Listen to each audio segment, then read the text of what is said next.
Tanggal 28 Oktober bukan sekedar angka di kalender. Hari itu adalah saksi bisu lahirnya sebuah ikrar besar yang menyatukan bangsa kita. Sebuah sumpah yang diucapkan dengan semangat membara oleh para pemuda Indonesia. Hari itu sejarah mencatat lahirnya Sumpah Pemuda. Tapi bagaimana ceritanya sumpah ini bisa muncul? Siapa saja tokoh di baliknya dan apa makna sumpah itu untuk kita, generasi muda masa kini? Mari kita telusuri bersama.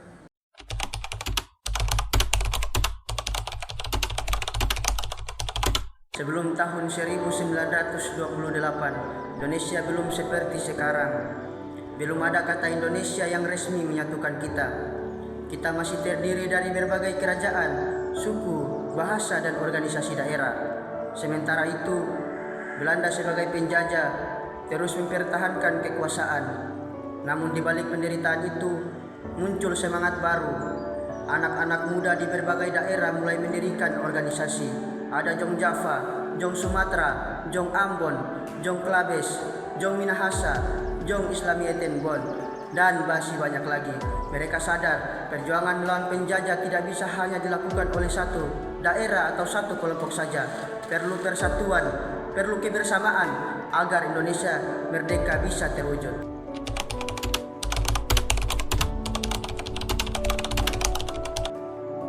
Semangat itu akhirnya diwujudkan dalam Kongres Pemuda 1 pada tahun 1926 di Jakarta. Pertemuan itu dihadiri dari berbagai organisasi pemuda. Mereka berdiskusi, berdebat, dan mencari jalan untuk mempersatukan gerakan. Walau belum melahirkan keputusan besar, Kongres ini menanam benih bahwa persatuan adalah kunci menuju Indonesia merdeka.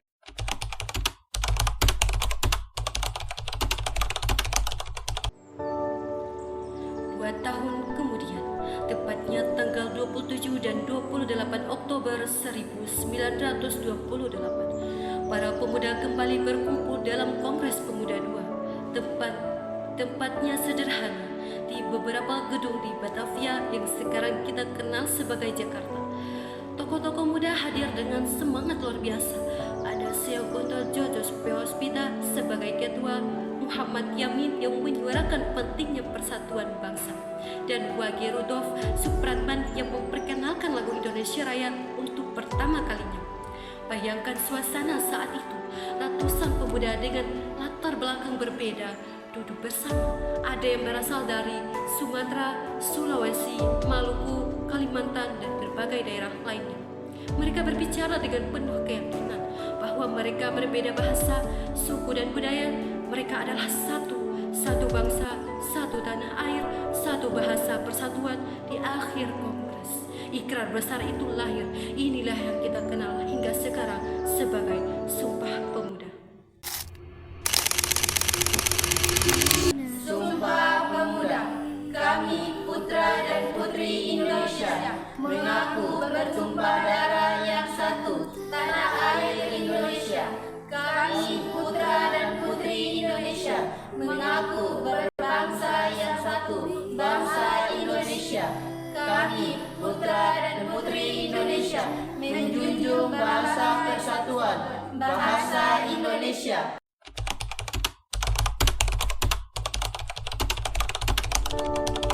Ikrar itu menjadi tonggak sejarah untuk pertama kalinya kata Indonesia benar-benar hidup dalam semangat para pemuda. Sumpah Pemuda memperlihatkan bahwa pemuda memiliki peran penting dalam perjuangan. Mereka bukan hanya penonton sejarah, tetapi aktor utama. Berkat ikrar itu, bahasa Indonesia diakui sebagai bahasa persatuan. Semangat persatuan semakin menguat hingga akhirnya proklamasi kemerdekaan Indonesia tahun 1945 bisa diwujudkan.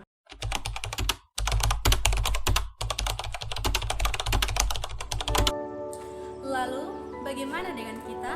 Apakah sumpah itu hanya sekedar teks dalam buku sejarah? Tidak, Sumpah Pemuda adalah pesan abadi. Kalau dulu tantangan bangsa kita adalah penjajah, maka sekarang tantangan kita adalah perpecahan, hoaks, intoleransi, dan kurangnya semangat berkarya.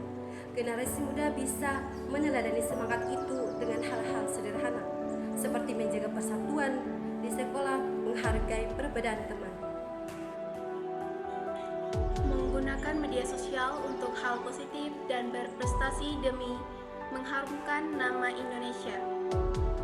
Kalau pemuda dulu bisa bersatu tanpa teknologi, tanpa internet dan media sosial, bagaimana dengan kita yang hidup di era digital? Seharusnya kita bisa lebih hebat, lebih bersatu, dan lebih berkarya.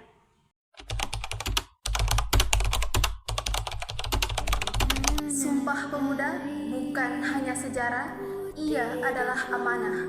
Persatuan, semangat juang, dan cinta tanah air adalah warisan yang harus kita jaga bersama. Maka, mari kita lanjutkan perjuangan para pemuda terdahulu dengan karya nyata, dengan semangat persatuan, dengan tekad membangun Indonesia yang lebih maju.